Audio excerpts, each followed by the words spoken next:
right now, today, we will be switching to Bahasa Indonesia. But yeah, of course, we can always adjust later. And yeah, saat ini kita akan masuk kepada acara panel diskusi, masih pada tema How Saving Our Planet Should Also Save Your Money. Bersama saya hari ini sudah hadir Bapak Eka Himawan, founder dari Surya. Surya merupakan startup energi terbarukan yang mempelopori metode tanpa investasi dalam menawarkan one-stop solution untuk instalasi PLTS atap bagi bangunan industri dan komersial. Kemudian telah hadir juga Mas Wijaksana Junerosano. Ini panggilannya Mas Wijak ya? Sano, sorry. Ya, Mas Sano. Oke. Mas Sano, CEO and founder dari Waste for Change ya Mas ya. Waste for Change merupakan perusahaan yang menyediakan solusi pengelolaan sampah yang bertanggung jawab dengan berlandaskan kolaborasi dan teknologi untuk menuju penerapan circular economy. And last but not least, welcome Mr. Jarvis Chatelier, the CEO of Forest Carbon. Forest Carbon restores degraded wetland forest. The company is a premium forest restoration project developer in Southeast Asia that delivers benefits for local communities, biodiversity, and investors through a proven business model. And I think before we go to the panel discussion, we will watch some videos from Waste for Change and Forest Carbon. So for the team, please play the video. Tahukah kemana sampah Anda berakhir? Apakah ketika sampah ini hilang dari pandangan Anda, artinya sampah tersebut juga hilang dari bumi ini? Nyatanya, sampah sisa konsumsi Anda kebanyakan hanya berpindah tempat.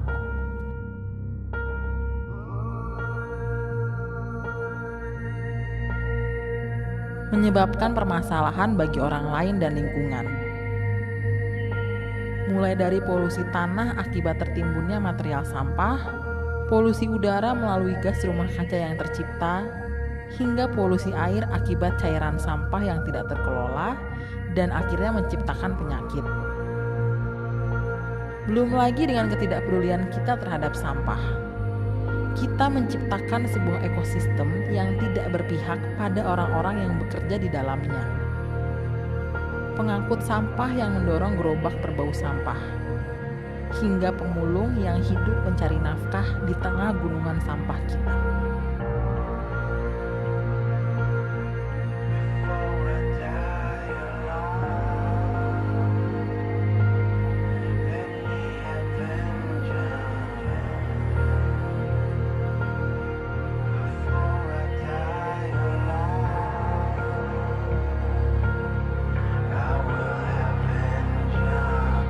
Hal inilah yang membuat Muhammad Wijaksana Junerosano, seorang lulusan dari Fakultas Teknik Sipil dan Lingkungan ITB, bercita-cita memberikan solusi untuk pengelolaan sampah yang lebih baik di Indonesia.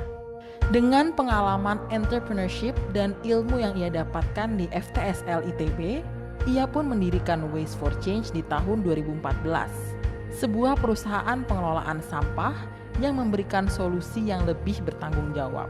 Ketika yang lain berfokus pada solusi di hilir, Waste for Change hadir untuk menciptakan perubahan ekosistem persampahan di hulu.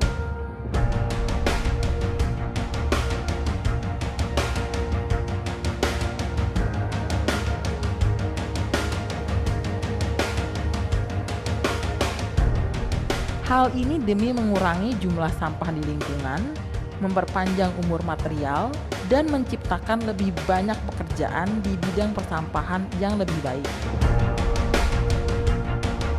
Waste for Change memiliki visi untuk menjadi pemimpin dalam pengelolaan sampah yang bertanggung jawab. Demi mewujudkan visi ini, Waste for Change hadir dengan solusi pengelolaan sampah dari hulu ke hilir berupa konsult, campaign,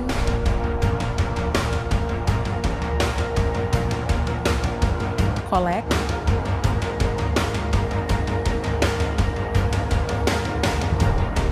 dan create.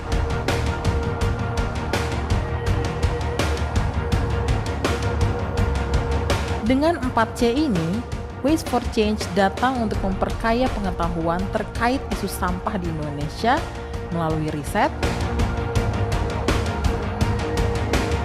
rekomendasi, edukasi, serta implementasi pengelolaan sampah bertanggung jawab mulai dari pengangkutan terpilah hingga solusi pengolahan sampah berdasarkan materialnya.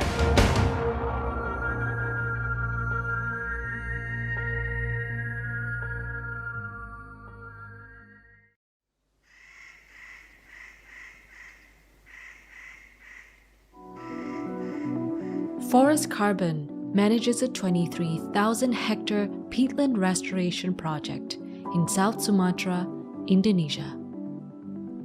After travel restrictions were tightened during the 2020 pandemic, project monitoring and site visits became a real challenge.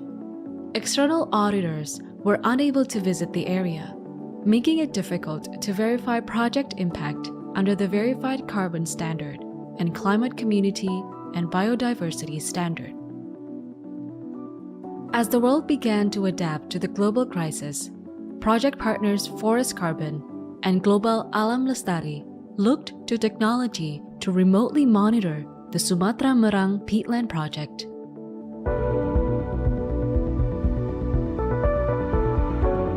Through a collaboration with technology startup Sustainability Tech, the team developed and tested a dashboard tool to monitor the project. The tool combines incoming data from satellite and Internet of Things sensors deployed across the project area. This sensor network is now deployed at over 70 locations across the project, spanning an area over 3.5 times the size of Manhattan. The dashboard sends daily updates to management teams, external verifiers, and clients to track forest regeneration across the ecosystem in real time. The sensors, designed in-house by Sustainability Tech, verify that these critical wetland areas are retaining more water from rehabilitation efforts. Infrared smoke detection cameras also support rapid response if any fires occur. The dashboard also provides tree cover loss analysis, providing data layers to demonstrate the impact of the project.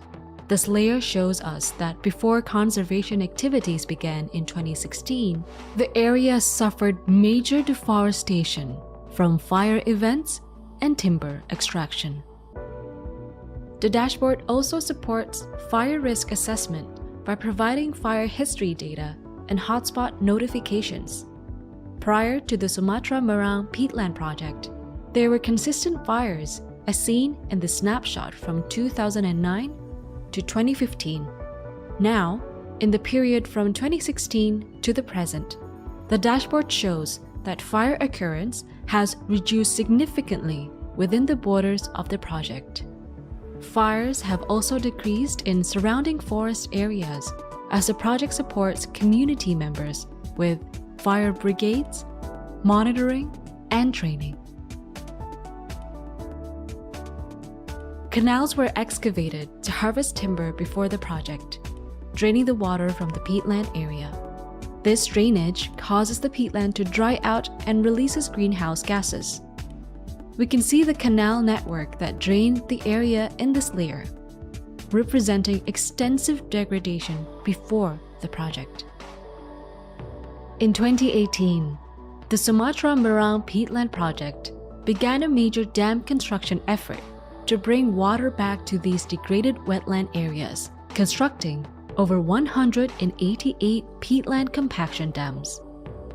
The sensors provide critical data on the hydrological interventions by monitoring the change in water table levels. Each sensor uses an ultrasound device connected to a long-range communications platform that transmits data to the project dashboard.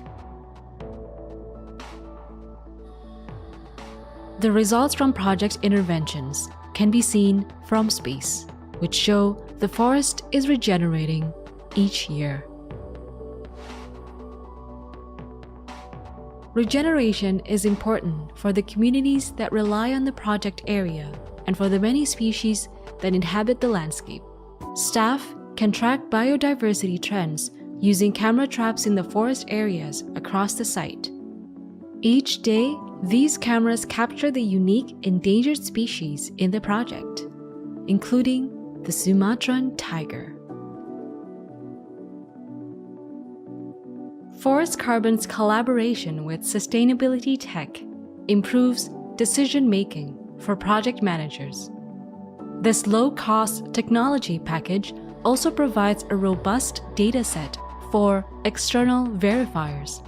Using this tool, Forest Carbon achieved a fully remote audit of the Sumatra Merang peatland project in 2020.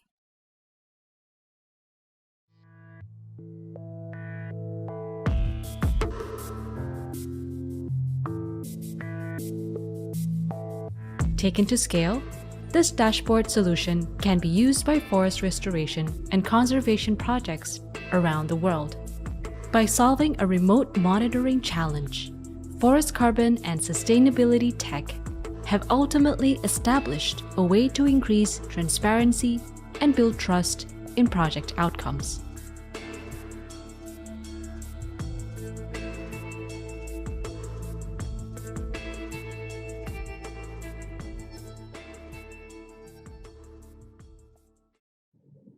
Oke, kita baru saja menyaksikan video dari Waste for Change dan Forest Carbon tadi. Menarik sekali kita melihat bagaimana sekarang teknologi startup bisa membantu benar-benar punya konkret nyata gitu ya, solusi yang inovatif untuk kedepannya membuat bumi kita menjadi lebih aman, lebih baik tentunya ke depannya. Sebelum kita dengarkan insight dari ketiga gentleman ini, saya perempuan sendiri di sini, mungkin saya mau mengencourage para audiens yang hadir secara online di webinar kita hari ini. Apabila Anda memiliki pertanyaan, silahkan tuliskan pertanyaan Anda di kolom chat box di Zoom. Dan kemudian nanti ketika panel diskusi, kita bisa membacakan 3 pertanyaan dari para audiens. Oke. Hadirin sekalian, tanpa menunggu lama lagi, mari kita dengarkan insight dari Bapak Eka Himawan mengenai bagaimana perusahaan dapat menerapkan energi hijau untuk menggerakkan aktivitas bisnis mereka tanpa investasi. Silakan Pak Eka. Terima kasih para hadirin. Nama saya Eka dan mungkin saya mau sedikit penjelasan kali ya tentang Surya dan juga mungkin sedikit background saya gitu. Mungkin pertama-tama yang banyak nanya mungkin kenapa bisa nyasar gitu kan ke bisnis solar panel ini. Sebenarnya kalau dilihatin dari background saya sebenarnya nggak nyasar banget karena memang basisnya saya electrical engineering gitu kan. Dan waktu saya lulus di 2007 itulah sebenarnya tempat saya actually bertemu dengan co-founder saya. Beliau namanya Edwin. Dia actually CTO-nya kita, co-founder CTO-nya kita, dan kebetulan dia itu PhD di bidang solar. Jadi waktu saya pertama kali gitu graduate electrical engineering, kerjaan saya kebetulan di finance gitu kan. Dan saya banyak invest di renewable energy actually projects. 2007 itu waktu itu minyak lagi menuju ke $150, sama seperti sekarang. Dan waktu itu itulah the first wave of solar panel dan renewable energy was actually going up lah. Dan kebetulan karena itu background saya yang electrical engineering, saya di task untuk melihat investasi di solar energy ini juga dengan wind, geothermal, hydro dan kawan-kawan lah. Dan saya benar-benar tergerak dengan solar energy ini karena memang mungkin saya pikir balik, saya waktu itu di Amerika by the way, dan saya pikir Amerika matahari nggak mungkin sekencang Indonesia gitu kan ya. Jadi itu salah satu yang penggerak utama yang kayak pikir-pikir matahari masa sih Amerika bisa lebih hebat daripada Indonesia gitu kan ya. Dan of course knowing that in general how the work works gitu kan ya. Kalau dilihatin itu memang matahari itu sumber energi dari kita semua dari akar-akarnya gitu kan ya. Kalau saya lihatin kita tanpa matahari nggak mungkin ada kehidupan, nggak ada kehidupan nggak mungkin ada pohon, nggak ada pohon nggak mungkin ada batu bara gitu kan sebenarnya. Jadi dilihatin ini memang benar-benar sumber energi yang utama gitu. Kenapa kita langsung dari source-nya, kenapa kita harus nunggu berjuta-juta tahun untuk pakai itu dan akhirnya bakar kembali malah merusak environment kita gitu kan. Dan oleh karena itulah saya tergerak untuk balik ke Indonesia dan memang saya nggak langsung gitu berkecimpung di bidang solar energy. Saya sempat kerja dulu di bidang finance dan juga sempat actually bikin startup sendiri bidang e-commerce. Unfortunately waktu itu e-commerce saya malah agak merusak planet karena kita mencecerkan banyak diapers gitu di dunia. Saya dulu founder dari Orami, yaitu baby product e-commerce. Mungkin part of the reason juga pengen try to atone myself kali gitu ya. So kira-kira itu seperti itulah background saya dan kenapa solar gitu kan. Nah mungkin saya sedikit menjelaskan gitu bahwa current situation di Indonesia itu di dunia itu memang carbon emission itu memang mulai memprihatinkan. Dan kalau dilihatin sebenarnya Indonesia itu sebenarnya salah satu yang paling memprihatinkan karena kalau dilihatin dari pemakaian listriknya kita dan pemakaian listrik itu mungkin bisa dibilang cukup besar ya dari segi carbon emission seluruh negara gitu. Building and industry alone aja mungkin account for about 30% dan belum lagi yang lain-lainnya gitu kan. Dan kalau dilihatin dari carbon emission mereka besarnya sebenarnya besarnya salah satunya dari tenaga listrik. Nah, kebetulan Indonesia itu karena cukup banyak listrik kita yang dari fossil fuel dibanding ke negara-negara lain gitu ya, sekitar kita gitu kan, yang dari Indonesia, Thailand, Vietnam. Carbon dioxide emission kita itu salah satu yang paling tinggi di region ini gitu ya. Dengan 0,951 kilogram of carbon dioxide per kilowatt hour atau sama dengan ton per megawatt hour. Sedangkan globally itu average-nya sekitar 0,56. Jadi memang kita boleh jauh lebih tinggi dan kelihatannya faktor emisi kita itu tidak akan turun terlalu drastis gitu kalau tanpa melakukan something. Makanya ini that is what I'm trying to change. Kita pengen menggerakkan industri ini biar kita menghijaukan menghijaukan pemakaian listrik kita yang sudah kita pakai di Indonesia. Sebenarnya kalau mau ngomongin hijau banget sih paling gampangnya kita jauh ke zaman batu ya, kita semuanya pakai kuda lagi, pakai kereta, cuman kita juga tetap recognize bahwa dengan keinginan kita menghijaukan ini tetap kita pengen maintain our standard of living, kita pengen maintain certain progress gitu kan ya. This is why I think solar kembali lagi saya sangat-sangat tegang dengan solar in general. Indonesia itu potensi untuk renewable energy sebenarnya sangat-sangat besar. Cuman memang selama ini agak terhambat. Saya agak prihatin sama Indonesia sendiri specifically karena kita udah pernah ada kejadian nih gitu kan, di mana kita merasa kita punya banyak sekali minyak, udah deh kita pakai aja kita punya minyak, tiba-tiba alhasil dari jadi anggota OPEC kita jadi anggota importer gitu kan. Ini sama halnya yang akan terjadi di fossil fuel gitu kan. Kita fossil fuel ini kalau dilihatin kita punya reserve itu nomor 7 atau nomor 8 di dunia gitu ya. Tapi kita punya ekspor itu bisa nomor 3 di dunia. Apa artinya gitu? Artinya itu kita exporting way more than what we have dan ini history akan repeating itself gitu. Kenapa kita harus keep on doing this gitu? Kenapa nggak kita coba mencari energi yang lebih sustainable, not only from the environmental perspective, tapi also from a perspective of the economic Indonesia gitu ya. Dan kalau dilihatin gitu, potensi renewable energy kita sebenarnya di mana aja sih ya? Banyak yang bilang kan hydro atau geothermal memang benar itu besar dan itu potensialnya ada 75 gigawatt dan geothermal 30 gigawatt. Bayu itu juga ya mungkin kalau orang Indonesia bilang angin-anginan tapi tetap aja ada 60 gigawatt potensialnya gitu ya. Tapi solar energy itu jauh di atas yang lainnya karena solar energy itu tidak mengenal tempat. Seperti tadi Pak Yusiski bilang gitu kan ya. Itu matahari itu seyakin rising from the east and falling from the west gitu kan. Jadi memang ini salah satu yang penting lah tentang solar energy. Gitu. Dan banyak yang bilang, solar energy di Indonesia kan banyak awan gitu ya. Kenapa harus solar energy di Indonesia kan banyak awan? Ya oke, mungkin kalau soal banyak awan kita jadi liatin dari segi yang sebelah kiri nih gitu ya. Jumlah matahari yang Indonesia punya. Kita tergolong di atas rata-rata, cuman memang belum sebesar yang misalnya Israel, Saudi Arabia atau Emirates. Cuman kita ada satu berkat dari Tuhan yang tidak bisa kita pungkiri, kita tuh di equator. sun variance kita. Jadi berapa stabil sih matahari yang kita dapat itu jauh lebih besar dibanding negara-negara yang 4 musim.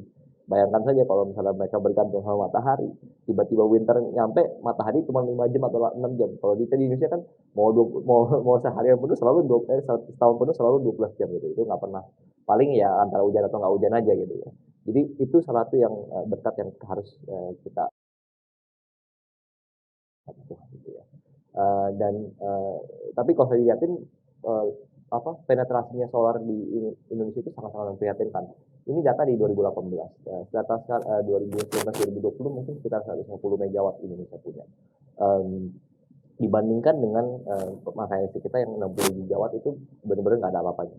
Tapi kalau saya dilihatin di negara-negara lain, dan ini ini data yang cukup lama ya, Vietnam itu dari 2 gigawatt di 2018 itu sekarang udah 11 gigawatt. Jadi jauh banget sebenarnya pemakaian solar di negara-negara lain. Thailand pun juga udah jauh melejit, udah sekitar 5 gigawatt. Tapi kok kita Indonesia yang populasi jauh lebih besar daripada Thailand dibanding Vietnam, pemakaian listrik kita jauh lebih besar juga gitu kan ya. Ini chartnya itu kalau saya dilihatin yang sebelah kiri itu pemakaian listriknya kita, itu salah satu yang paling besar di Southeast Asia. So gimana caranya nih kalau perusahaan-perusahaan bisa take action untuk reduce carbon emission?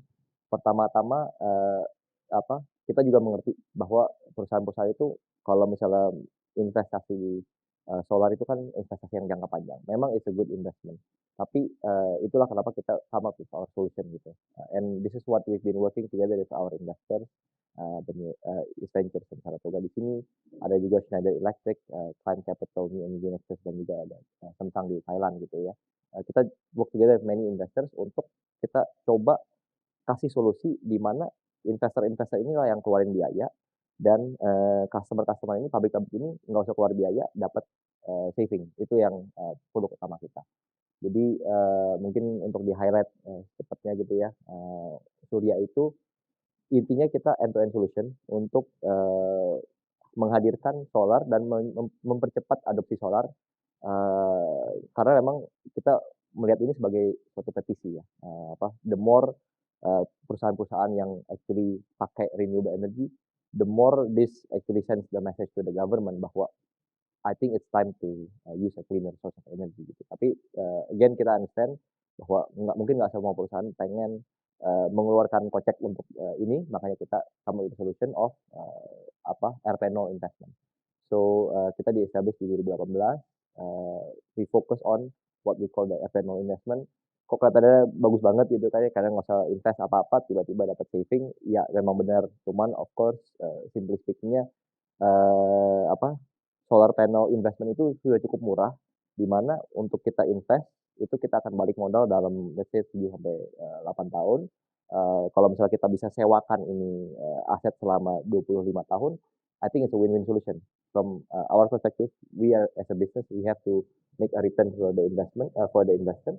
Tapi at the same time from the customer perspective, dapat dari mana lagi utang 25 tahun gitu kan.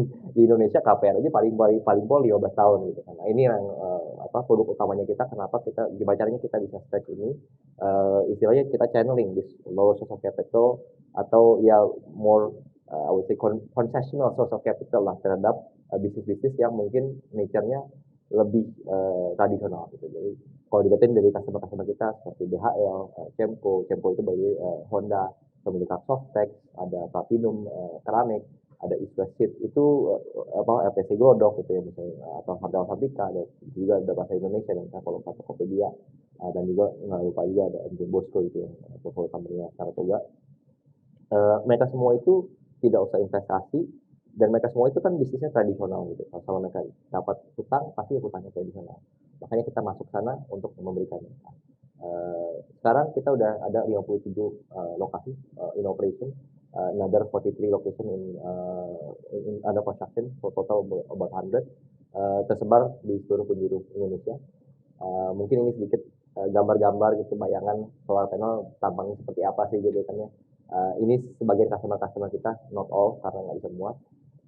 Ada di Hotel Santika di Palembang itu sekitar 300 kW, ada Plaza Indonesia, ada MJ Bosco, ada Agung Podomoro, juga salah satu klien kita, ada juga yang Bunga Sari, collaboration between Solidaritas Cucuan FKS Group.